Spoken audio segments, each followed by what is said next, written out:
Chapter 7. Confrontation. Lydia. Annoyed by this entire ordeal, I take out my phone as soon as the door closes behind us. I need to let Ellie know what happened. She worries way too much about me.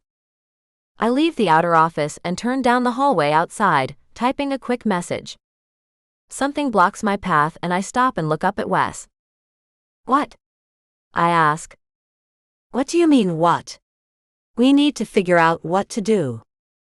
I raise an eyebrow. I'm going to class. What you do is up to you. I don't think there's a we here. I finish the text and hit send while I step around the hockey player. He falls into step next to me. Aren't you worried about getting kicked out? I shrug. I'm not about to let him know the inner workings of my feelings.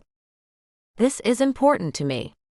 You may not care, but this is my future. He's sounding more and more agitated. You sound like a lot of fun, I say sarcastically and roll my eyes. It's my life. Hockey is my life. All I've ever wanted is to play professionally. He shakes his head. I can't believe my career depends on a fucking party princess. Party princess? I glance over at him, and he looks almost distraught. He wipes a hand over his face. Just don't ruin this for me. You really need to relax. Maybe you should try getting laid. There's a slight pause. Tension builds in the air, and I wonder if I've taken it too far. I know I have when my back slams into the wall, and he pins my shoulders back. His face is so close to mine I can smell his minty breath. Hey, I say. Let go of me. You may be a spoiled brat, but some of us have goals and dreams. I don't give a fuck if you want to fuck up your own life. But you won't stand in my way. You will not be the one to ruin my chances. Fuck off. I raise my hands and push at his chest. It's immovable. You don't know me. I know as much as I need to. He takes a step closer. His hands trail down my arms. I shove at him again, but I make the mistake of inhaling his scent. My heart beats loudly and my mouth is dry. Being this close to him is strange. He's such an asshole. Let go of me. He drops his hands but doesn't step away. You could have gotten me kicked off the team with your little prank. Do you even realize how serious it was? I have a reputation to uphold. You're not seriously telling me you've never done anything bad before? His eyes are stormy dark caramel just before it burns. And I almost hold my breath as I wait for the answer. That's not what I'm saying. His voice has softened a bit. I blink as I realize his eyes are on my lips and shove him back again. This time, he takes a step away. Maybe that's your problem, I say and adjust my bag. Maybe you need to get into trouble more often. Then you wouldn't have that massive stick up your ass. I'm just about to walk away when his hands hit the wall on either side of me and he looms over me. I'm going to say this one more time, because you don't seem to understand. I will not have my future ruined by you, or by anyone else. Tomorrow you will show up on time at the den, and you will do what it takes to keep the dean happy. I look up at him, raise myself slightly to my toes and lower my voice to a whisper. Or what? The split second of surprise is almost hidden by an expression of annoyance as he leans in close to my ear. You don't want to find out. He pushes away and takes long steps down the hallway. I inhale and try to calm down. That man is infuriating. My hands are practically shaking from anger. Who does he think he is? And he just assumes I'd flake on him. Like I don't have goals. Or dreams.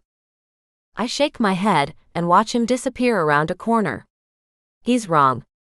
I have dreams. At least I used to. I spend the next couple of hours in a daze. Ellie texts me back, demanding more details of the meeting, but I ignore her. I'll tell her later. When I meet up with Trisha and Prez, I've almost convinced myself it was all in my head. Well? Trisha asks when I reach them. They're standing outside of the library where Prez has been studying with her tutor. It's a beautiful fall day. The summer warmth is still lingering, luring people outside to sit on the grass or toss a frisbee around. It's fine, I say. I just have to help out at the den twice a week. Help out how? Prez wrinkles her nose. At the store. Selling things, I guess? I shrug nonchalantly. For how long? A couple of months.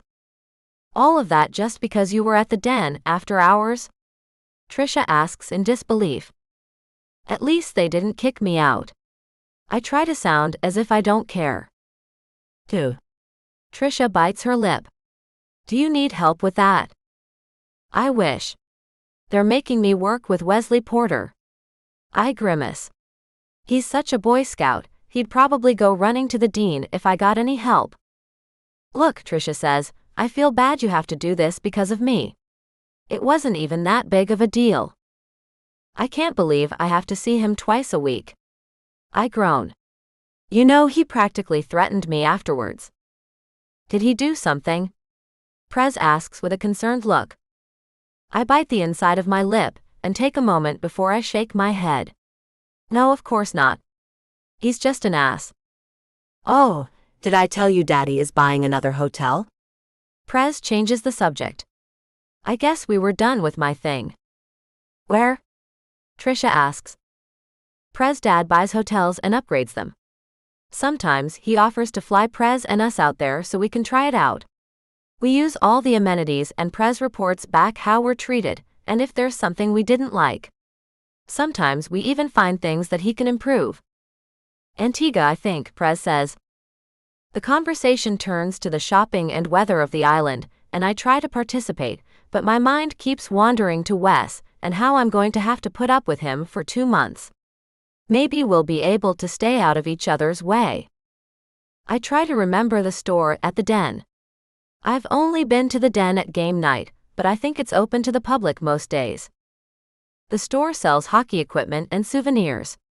And I think they also rent out skates from there. I'm not sure. But I guess soon I'll be well acquainted with it. I sigh and turn my attention back to the conversation about beaches and waterfronts. Chapter 8. Heated Words. Lydia. Tuesday afternoon, I'm in my media class wondering if I'll have time to pick up a coffee before I head to the den. As the lesson ends, I sigh and decide I probably should head straight over. Otherwise, Wes is going to freak out. But that's not my problem. Maybe I'll get a mocha. Lydia, can I talk to you? I look up to see who's speaking and spot Professor Turner. She's looking at me with her usual kind, but serious expression. I kiss my coffee goodbye and stay back as the rest of the class leaves. Yes? I was grading your paper this morning. My stomach clenches. I know what's coming. It wasn't great, she says and takes a seat on the desk. And frankly, I'm a bit concerned about your ability to pass this class. It was a dream of mine once to be on TV, to be a news presenter or have my own talk show. I had almost dismissed it as a stupid childhood dream when my mom gave me the brochures for the media and communication program at UNI. Then it all got dark. Professor Turner is still speaking. I blink away the memories and focus on her. If you want to pass the class, well, this is not enough. Dreams. Goals. I used to have them. A lot of them. I want to pass. Is there anything I can do? She smiles at me. A warm, sincere smile. Not the smile I remember from seeing her as a newscaster, but a smile just for me. There is. But I think the most important thing is that you decide to put some effort into this class. She looks a bit concerned. I'll be honest with you. I know what happened. And throughout last year, I saw moments of how great you could be. But I also saw how you slipped away. This year, that's not going to work. What we did last year was easy. It was the basics. But this year, I need you to put the effort in and prove to me that you want to be here. Can you do that? I nod. Yes. I want you to succeed not just here but in life. I prepared these for you. Look them over and let me know if you have questions. She hands me a few papers. I will. Good. Then I will see you tomorrow. I put the papers in my bag and set off toward the den. When I reach the nearest bus stop, I check my app. I could walk. But if there's a bus within the next few minutes, that will be faster. Of course, it's in the opposite direction of where mine and Ellie's apartment is, so I can't even stop by with my bag. I decide to wait for the bus and take a few deep breaths. How bad could it possibly be? Wes' face when I enter the den says it all. He's mad. I'm barely a minute late, and he looks like he wants to strangle me. He stands in front of me and crosses his arms. He's dressed in a t-shirt showing off the veins on his forearms. I don't let my eyes linger. You're late. What are you? My keeper. I try to step around him, but this man loves blocking people. Maybe because it's his job on the ice? Do you know how disrespectful it is to be late? Not just to me, but to Miss Tina. Get over it, Porter. I'm here now. Again, I try to step around him. You should have been here 5 minutes ago. I sigh and stare up at him. Then maybe we should get going? This time, he lets me pass and walks next to me. Do you take anything seriously?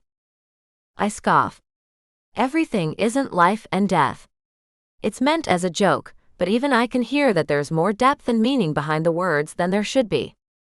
You are such a selfish brat. He shakes his head.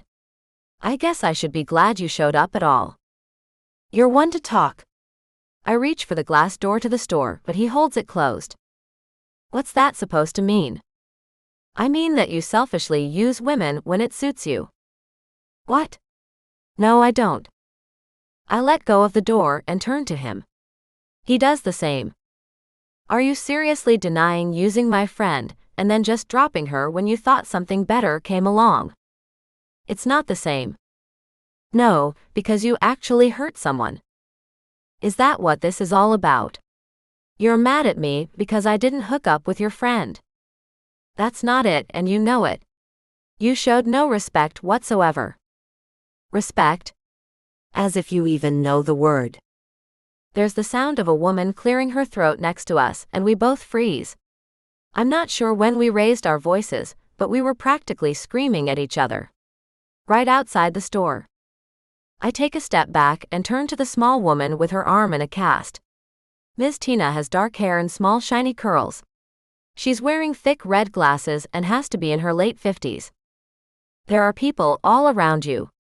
Her eyes narrow as she gestures to the area behind us. A few people have stopped to look at us, and I can feel my cheeks heat.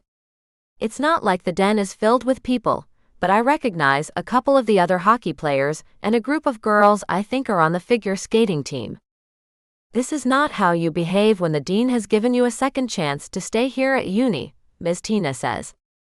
Get in here right now before I change my mind and inform the dean that this isn't going to work out. We're sorry, Ms. Tina, Wes says as he goes inside. Yes, I say. It won't happen again. I should hope not. Now put your things in the back, so I can explain what I expect of you here.